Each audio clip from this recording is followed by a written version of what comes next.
what's the purpose of doing that? I don't want to speak technically about this. JNM, or Louis, or occupé Cognac, yo te posé une question. Qui nous dit qu'à expliquer? Pour qui raison nous vient ça là? Ça c'est.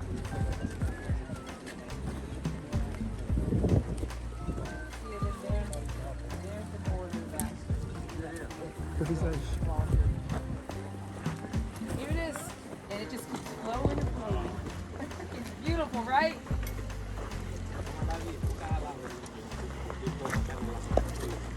Oh, and so this is the plan. This is Haitian ingenuity. This is Haitian hard work. This is Haitian sacrifice. And I said earlier, water is life. This is creating life for the people of Haiti. It's beyond inspiring to see. Yeah. Et projet ça lui-même de représenter aspect qui est bon la haïtienne. Ça c'est Nek doon nan, ou vole ou papa. I don't want to speak technically about this. JNM, or Louis, or occupé Cognac, yo te posé une question.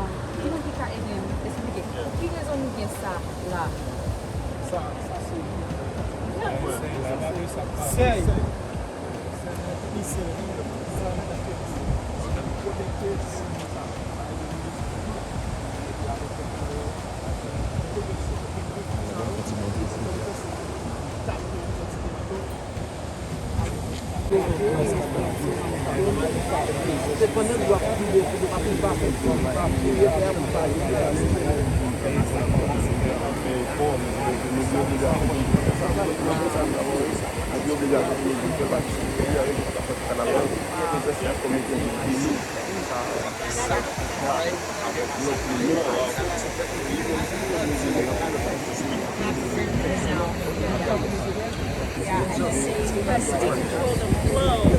Right over here. We'll check it right away. The doors that go up and down.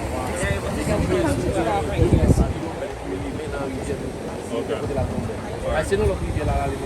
Okay. So this is about 2.6 kilometers from this corner to go here into another river. Yeah.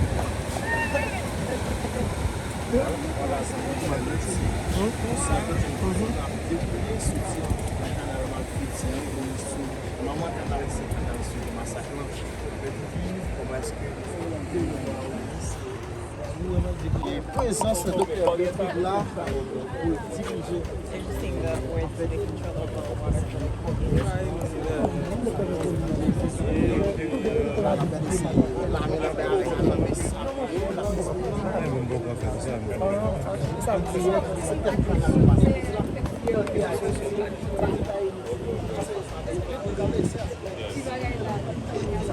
Yeah, so this is pretty much like the meat.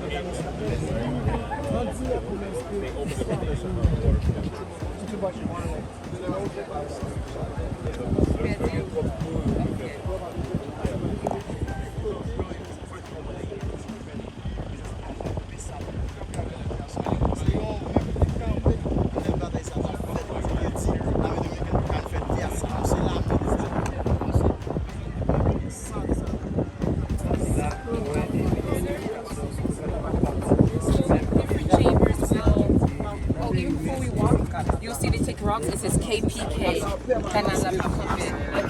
The canal will not. Yeah. Okay.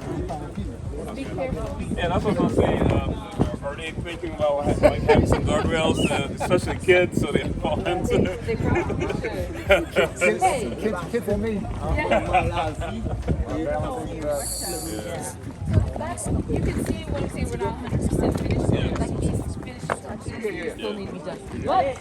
But it's working. And then here we'll the body of the canal already.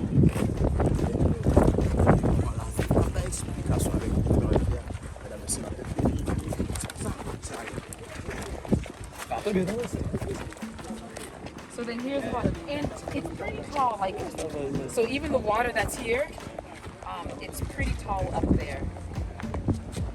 And so this is where they start going to the farm. And it keeps going. It keeps going. When they open it, like Go ahead, go ahead. Yeah, so if it goes like starts going like too high, so that's when they close. They close Okay. it. Okay. Exactly. And all this is built. All of this is Yes. built. All of this was written. The first place they took the shovels and started digging was right here where the dock was supposed to be. Because they knew that it would lead this way because that's where the water is. They're like, oh, this is the path it's And how supposed to far take. down does it go? Deep into the point. Distance là, jusqu'à ce que... 2.6 kilometers, he said, to go into the next river. Oh, yeah. Mais même si vous avez 3 km, quand nous avons plusieurs canaux secondaires qui sortent. Al nan jardin paysan yo. Yeah. Al nan jardin paysan yo. That goes straight into the gardens of the Oh, wow. farmers. The farmers. So, like, if you were to look at a map, and I really want them to actually map it out, Yeah. it looks like just like a whole bunch of spider legs. Yeah, like, coming off of it. Yeah. Yeah. and then those secondary, they go even miles out yeah, because the farmers will dig, and then this farmer will connect to this farmer's, Yeah, and it's just the entire region. Spider web.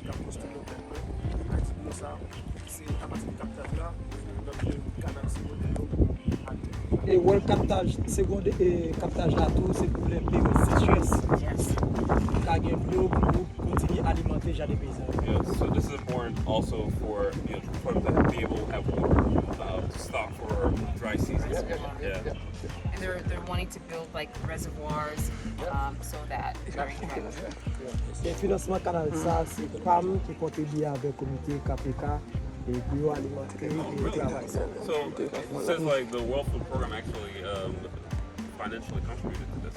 not to this canal, to the second Yeah, part, this- like okay, the the second second part. part. With, Ça non en yeah, bas. this Okay. was us. Okay, This okay. was us. Okay. Okay. Ça c'est diaspora seulement qui finance. Okay. But Avec after 1 million that, mètres cubes d'eau, 1 million mètres cubes d'eau.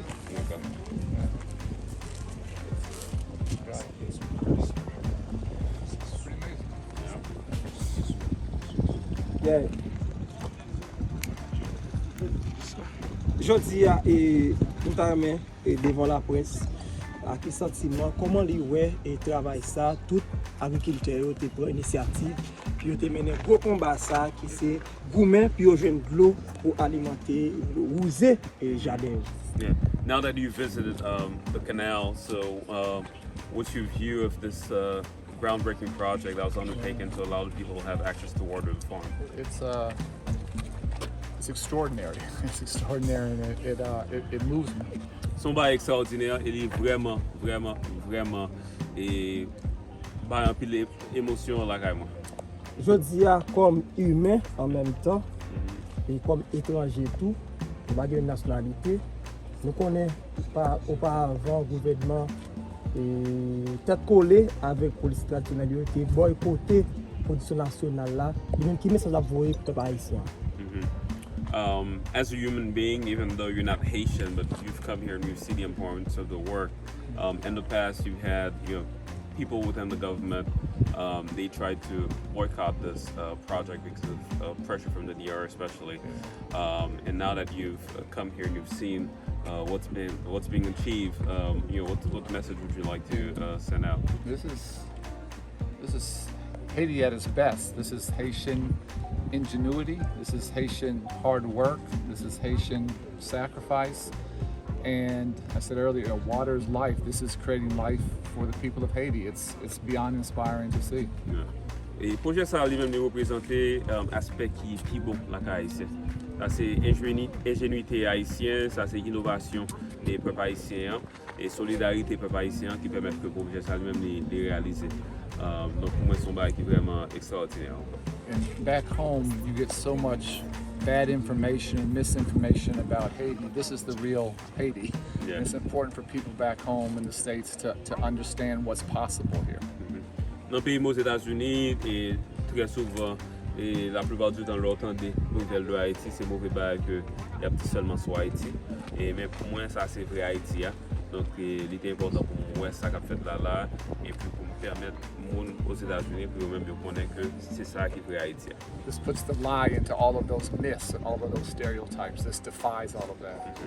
Et ça travail ça même vraiment à permettre que moun yo même yo apprendre de vrai Haïti et pour comprendre que image que y a projeté de Haïti à l'extérieur c'est pas vrai Haïti.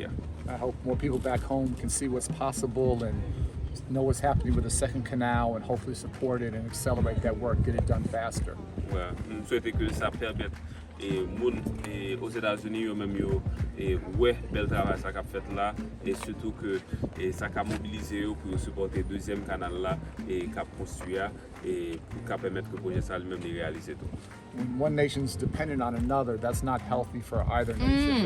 That's not a win. That's not good. Alors ou gen un pays qui dépend totalement de l'autre pays, il pas bon pour tous les deux pays. Donc l'important pour Haïti lui-même il vient indépendant pour pas dépendre de Dominicains. Haitian independence, Haitian access to food, Haitian access to jobs, Haitian access to water.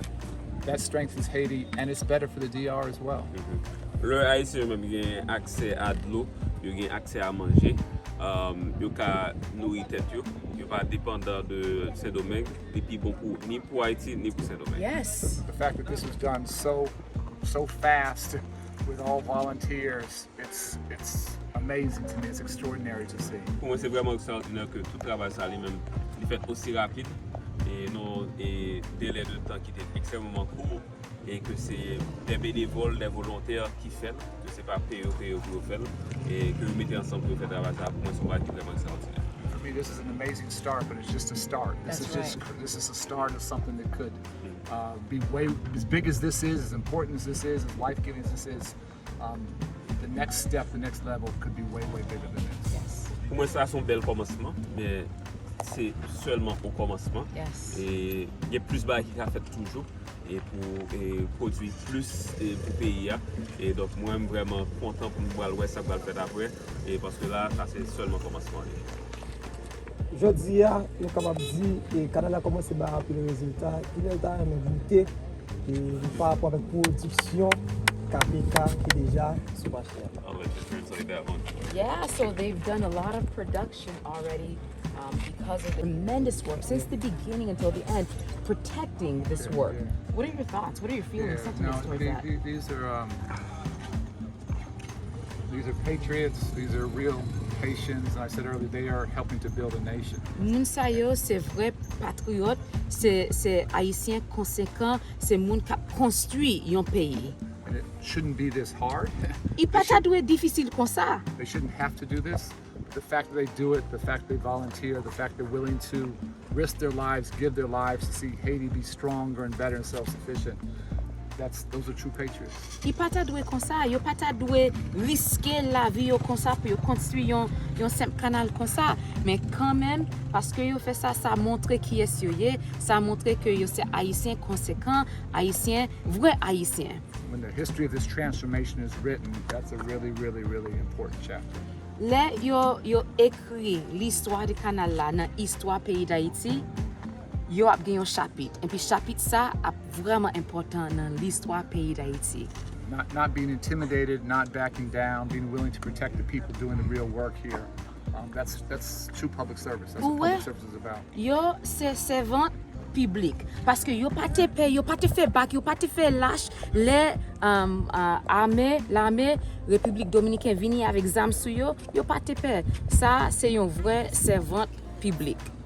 I always think about kids. I'm just looking at the little guys over there. You always want the next generation to have it easier. This generation has been difficult.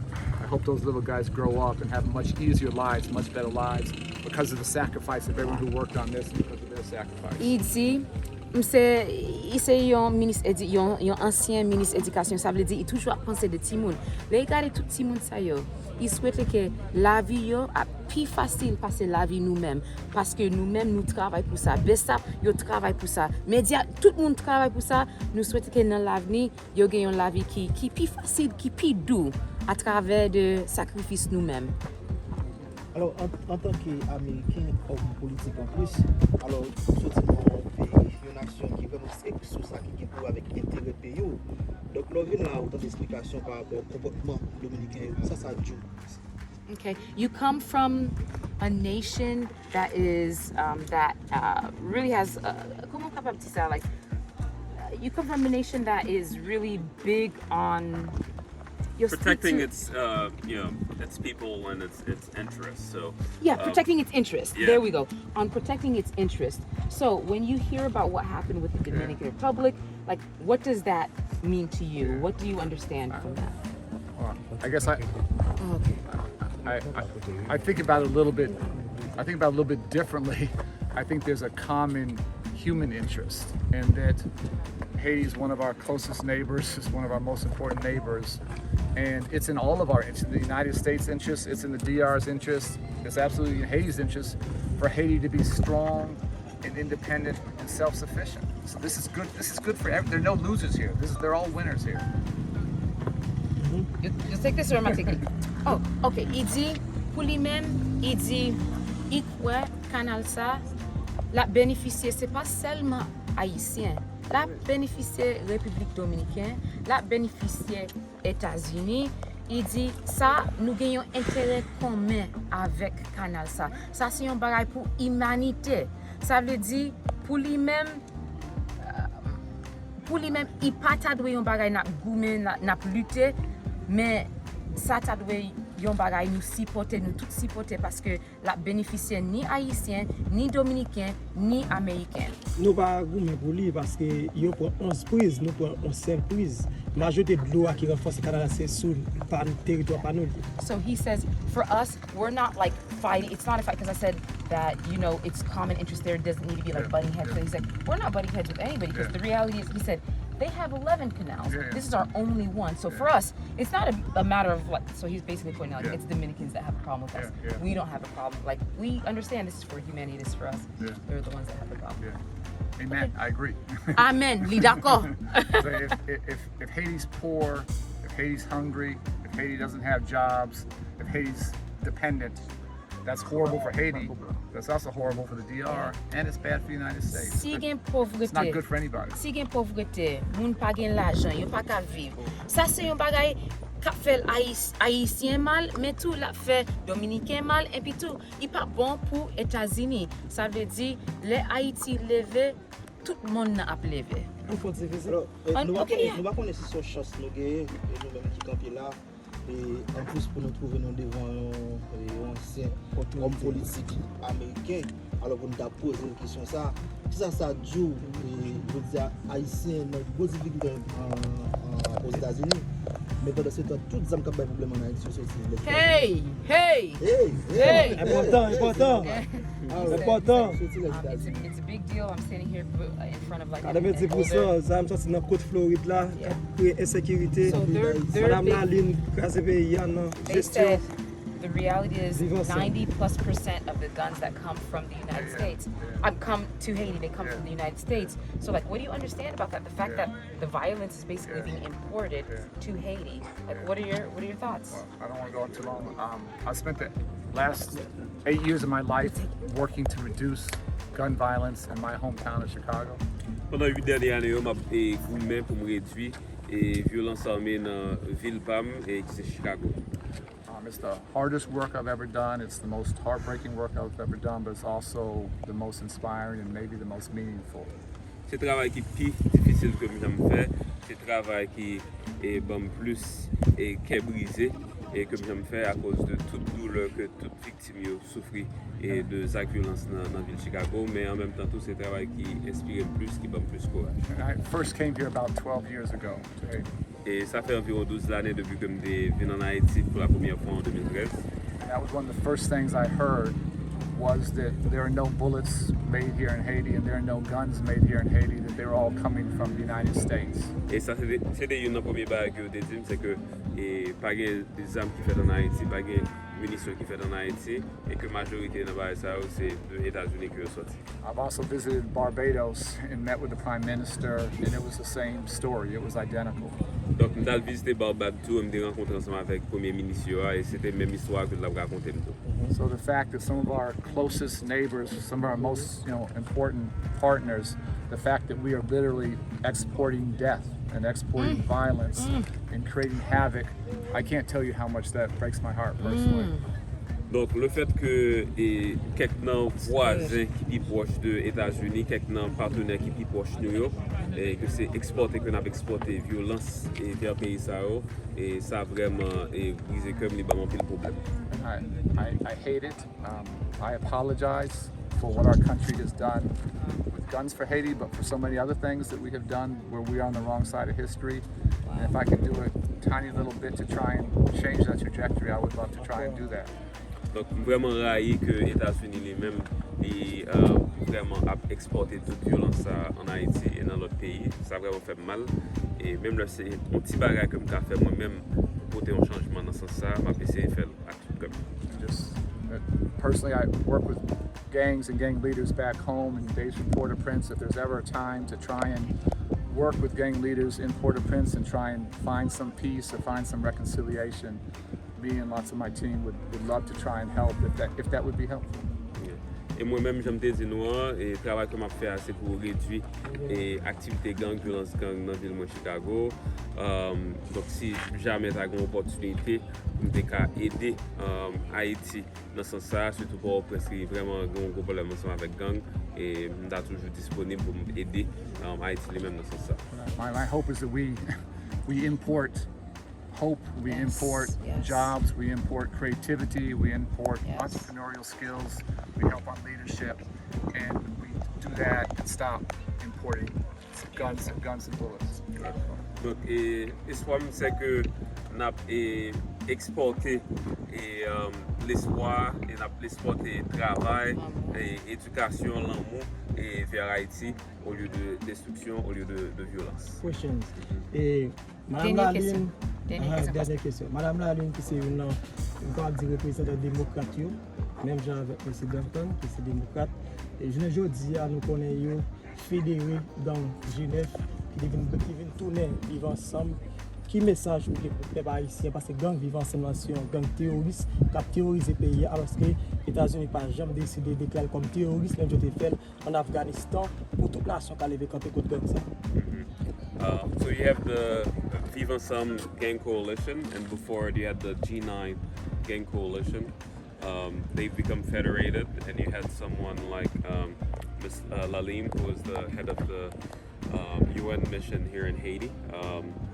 They didn't really do anything to stop the expansion of the gangs and sort of like facilitated their federation. So what message would you send to the Haitian people about the situation? Même avant nous avancer, je voulais très clair, je ne pas porter monsieur là pour me faire politique. Like, I didn't bring you here to be political, so I don't want you to... I'm not political, so I'll just speak personally. So Okay, ok, me dit, parce que je ne pas voulais mettre une... Ok, mais il dit, il n'y a pas de problème pour bailler réponse. Mais seulement, je ne pas voulais gêner les... Yeah, dernière question. Ok. I'm far from an expert on Haitian violence and gang violence. Pas vraiment expert sur violence en Haïti et violence gang en Haïti particulièrement. But everything I see, everything I read, everything I watch, it's the poor who are being the most hurt. It's the poor who are being kidnapped. It's the poor who are being killed. It's the poor who are losing their homes, their churches, their hospitals, their schools. Ouais. Mais tout ça m'entende et tout ça m'oué, tout ça m'lit. Moi que c'est monde qui pauvre, c'est eux qui victime, c'est eux qui perdu caillou, c'est eux qui mourir, c'est eux que le bandit a kidnappé et c'est eux que caillou a brûlé. C'est eux qui obligé de courir quitter caillou. Donc c'est eux qui plus victimes. And this is nation building work, that's nation destroying work. Et le travail que nous fait là pour Canal là, c'est un travail pour construire un pays. Et ça qu'a fait pour avec gang yo, c'est le travail qui a détruit un pays. So often the gangs and the violence that comes from literally from having no hope, no sense for the future. Et très souvent, une source gang yo, c'est le fait que pas d'espoir dans un côté là, il pas ouais un plus bon avenir. I believe if we can create hope and better education and better sports and other things, if you give kids an alternative, something better to do, the vast majority will choose to do that. Et je pense que si nous offrons aux jeunes l'éducation, nous offrons au sport, et il y a un espoir à travers ça, et nous avons construit un plus beau pays. Donc c'est ça pour nous faire. The gang life is often the choice because it's the only choice. There's no other option. Bien souvent, leurs jeunes décident d'entrer dans le gang, c'est parce que c'est la seule option que vous présentez. et pas plus bonne option. Donc là, responsabilité nous c'est pour nous créer l'autre option, l'autre opportunité pour les jeunes pour pas sentir que sont obligés d'entrer dans le gang. So the job for all of us, the goal for all of us is to create the education and the opportunities and the jobs and the sports and the drama and arts and music to create those opportunities. And I promise you, the vast majority of kids will choose that. Ouais. Yeah. Et donc responsabilité c'est pour nous offrir éducation, offrir sport, offrir les arts, offrir culture et bah je dis automatiquement que il y a une opportunité dans tout domaine ça et pour maintenant que il va pas entrer dans le gang. Donc c'est ça pour nous. Ok. On se dans ce thème de bonsoir. Et ouais. Pas un fond à dire. Ok.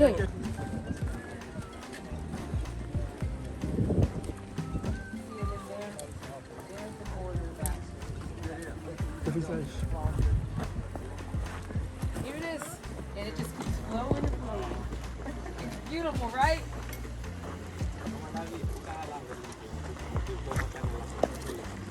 Oh, and so this is the plan.